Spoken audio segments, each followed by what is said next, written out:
మీరు ఆ డిపార్ట్మెంట్ బయటకొచ్చిన తర్వాత కూడా దాదాపు ఒక 50 సంవత్సరాల వరకు ప్రజలకు అవగాహన కల్పించడానికి మీరు చేస్తున్న కార్యక్రమం మాత్రం హ్యాట్స్ ఆఫ్.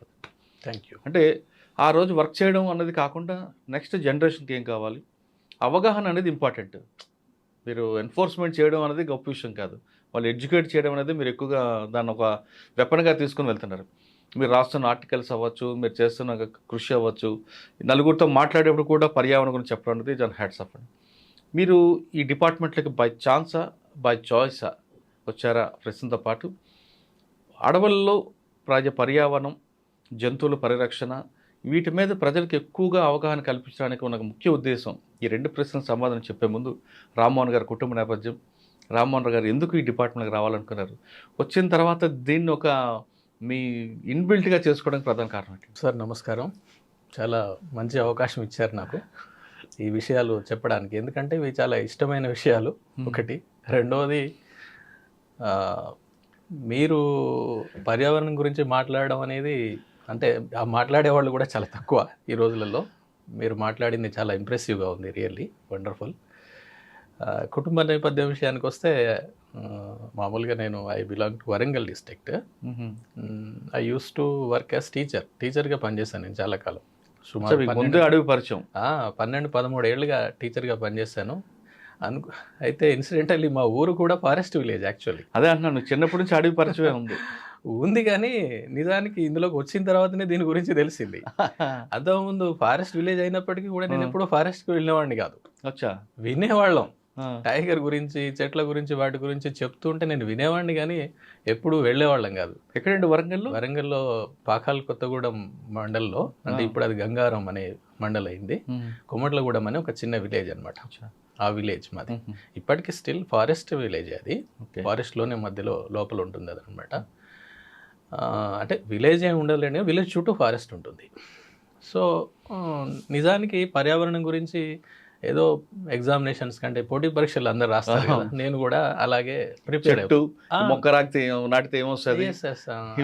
ప్రిపేర్ అవుతున్న సందర్భంలో పర్యావరణం గురించి, అలాగే ఏ జాతులు అంతరించిపోతున్నాయి, అంతరించిపోవడానికి గల కారణాలు ఏంటి, ఎందుకు అంతరించిపోతున్నాయి, మరి వాటి గురించి మనం ఏమైనా చేయవచ్చా, ఇవన్నీ చాలా విశ్లేషణతో ఉన్నటువంటి కొన్ని ఉంటుంటాయి. సో అవి నేను చదవడం కారణంగా కొంచెం వాటి పట్ల ఇంక్లినేషన్ అనేది ఏర్పడింది.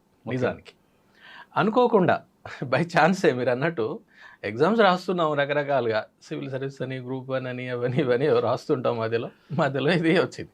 సరే ఓకే, టీచర్ మళ్ళీ అది వదిలిపెట్టేసి దీంట్లోకి వచ్చాం. సుమారు 14 సంవత్సరాలు అయిపోయింది. ఫస్ట్ పోస్టింగ్ ఎక్కడండి? ఫస్ట్ పోస్టింగ్ అదే నేను చెప్పబోతున్నాను. అదే ముఖ్యమైనది నాకు. బెజ్జూర్ అని చాలా రిమోట్ ఏరియా. ఇప్పుడు కొంచెం పర్వాలేదు. అది 2012 నుంచి 18 వరకు బెజ్జూర్ అనేటువంటి ప్రాంతంలో పనిచేశాను. ఉమ్మడి ఆదిలాబాద్ జిల్లా, కాగజ్ నగర్కి 50 కిలోమీటర్లు ఉంటుంది. మహారాష్ట్ర గడ్చిరోలి జిల్లాకి బోర్డర్ అనమాట. ప్రాణహిత నది యువతల వైపు బెజ్జూరు, అవతల వైపు మహారాష్ట్ర ఉంటుంది. సో ఆ ప్రాంతంలో పనిచేయడం అనేది టర్నింగ్ పాయింట్ రియల్. ఎందుకంటే అక్కడ విషయాలు నేర్చుకున్నాను నేను చాలా వరకు. ఫారెస్ట్ విలేజ్ అయినప్పటికీ, ఫారెస్ట్ నేపథ్యం అంటే ఉన్నప్పటికీ కూడా నేను ఎప్పుడు ఫారెస్ట్కి వెళ్ళేవాడిని కాదు కాబట్టి నాకు తెలియదు దాని గురించి. ఎప్పుడైతే బెజ్జూర్లో పోస్టింగ్ అయిందో, అది ఏంటంటే ఇద్దరం మాత్రమే అప్పుడు తెలంగాణ నుంచి ఉన్నాము జోన్లో.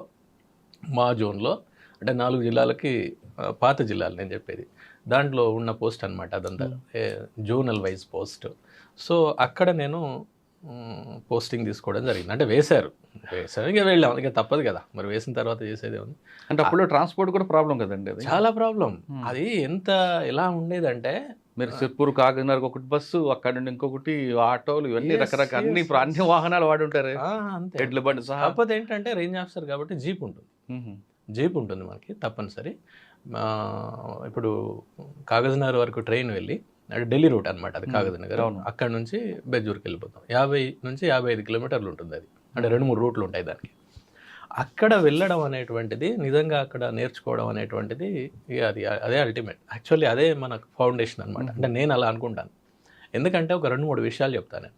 ప్రధానంగా అడవులు నాశనం కావడం, పోడు వ్యవసాయం, లేకపోతే ఇంకా అంటే జనాల యొక్క అవసరాల మేరకు అడవిని పూర్తిగా డిస్ట్రాయ్ చేసేసి, నరికేసి పోడు చేసుకోవడం ఒకటి, అడవులు పోవడానికి. రెండవది జంతువుల వేట. విపరీతమైన జంతువులు ఉంటాయి. రకరకాలుగా దుప్పులు, జింకలు, ఈవెన్ ఇప్పుడు టైగర్లకు కూడా రాష్ట్రంలో ఒక అమరాబాద్ నల్లమల్ల ఫారెస్ట్తో పాటు అత్యధికంగా టైగర్లు ఉన్నటువంటి ప్రాంతం కాగదనగర్. పక్కన తడోబా కూడా ఉంది కదా. తడోబా ఉండడం దీనికి ప్లస్ పాయింట్. తడోబాలో ఏమైందంటే తడోబాలో ఉన్నటువంటి ప్రాక్టీసెస్, వన్యప్రాణి మేనేజ్మెంట్ ప్రాక్టీసెస్ చాలా అద్భుతంగా ఉంటాయి. అది అందరూ ఒప్పుకోవాల్సినటువంటి విషయం. దాని కారణంగా అక్కడ పుల్ల సంఖ్య బాగా పెరిగిపోయింది. పుల్లు అనేటువంటివి ఏంటంటే టెరిటోరియల్ యానిమల్ అనమాట. అది అంటే దానికి ఒక 10 చదరపు కిలోమీటర్లు, 20 చదరపు కిలోమీటర్లు, 50 చదరపు కిలోమీటర్ల ఏరియాలో అది ఒకటే టైగర్ ఉంటుంది. అది దాని సామ్రాజ్యం. అయితే ఈ టైగర్ల సంఖ్య పెరిగిపోవడం వలన సార్ చిన్న టాపిక్, మీరు పులులు అన్న విషయం తీసుకొచ్చారు. పులులు దాని సరౌండింగ్ అదే రౌండ్ చేసుకుంటుంది. అవును. ఆ మార్క్స్ ఎలా పెట్టుకుంటుందండి? విషయం ఏం చేస్తుందంటే ఆ ఏరియాని అది ఎప్పుడు కూడా కాపాడుకుంటూ ఉంటుంది. ఓకే, అది ఎట్లా కాపాడుకుంటుంది అంటే ఎప్పటికీ ఆ ఏరియాలో, ఆ పరిఫరీలో తిరుగుతూ ఉంటుంది. అంటే పెట్రోలింగ్ చేస్తుంది. మనం పెట్రోలింగ్ అంటాం కదా, అది కూడా పెట్రోలింగ్ చేస్తుంది. చేసుకుంటూ చెట్ల మీద అలాగే భూమి మీద తన కాళ్ళతోటి రెక్కిద్ది అనమాట. గీతలు పెట్టుకుంటుంది. గీతలు పెట్టుకుంటుంది. అలాగే యూరినేషన్ చేస్తుంది. ఓకే, లేకపోతే ఫీకల్ మ్యాటర్ మలం విసర్జిస్తుంది.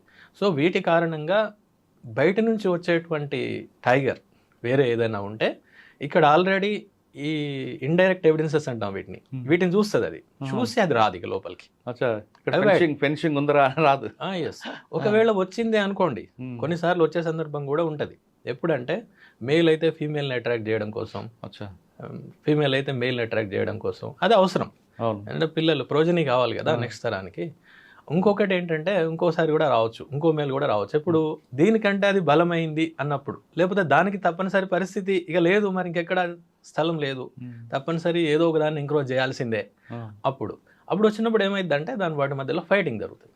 జరిగి ఏది బలమైందో అది ఉంటుంది. ఆల్రెడీ ఉన్నదే బలంగా ఉందనుకోండి, అది మిగిలిపోతుంది, లేనిది వెళ్ళిపోతుంది. అంతే. అది ఏదైతే ఓడిపోతుందో that will leave the territory. అలా జరుగుతుంది అన్నమాట. ఆ విధంగా అవి ఎవిడెన్సెస్ని వదులుతాయి. సార్ ఫుడ్ కోసం మరి దాని బార్డర్ దాటి వస్తుందా? ఇక్కడ ఏంటంటే టెరిటరీ అనేది ఫుడ్ పైన, వాటర్ మీద ఆధారపడే టెరిటరీ నిర్ణయం అవుతుంది. ఫర్ ఎగ్జాంపుల్, ఒక 10 చదరపు కిలోమీటర్ల పరిధిలోనే దానికి కావాల్సినవన్నీ ఉన్నాయనుకోండి, ఇక అది బయటికి రాదు, అక్కర్లేదు. ఏదో మేటింగ్ కోసం, ఫీమేల్ కోసమో, మేల్ ఉంటే మేల్ కోసం రావడం తప్ప మామూలుగా ఆహారం కోసం, వాటర్ కోసం రాదు. అది ఆల్రెడీ ఉంది కదా, రాదు. అయితే ఈ సమస్య ఒకవేళ లేవనుకోండి, అప్పుడు ఏమవుతుంది, 10 చదరపు కిలోమీటర్ల ఏరియా కాస్త పెరుగుతుంది. అంటే ఎక్కడి వరకు అయితే వెళ్తే దానికి దొరుకుతాయో ఆ స్థలాన్ని అది తన యొక్క టెరిటరీగా ఏర్పరచుకుంటుంది.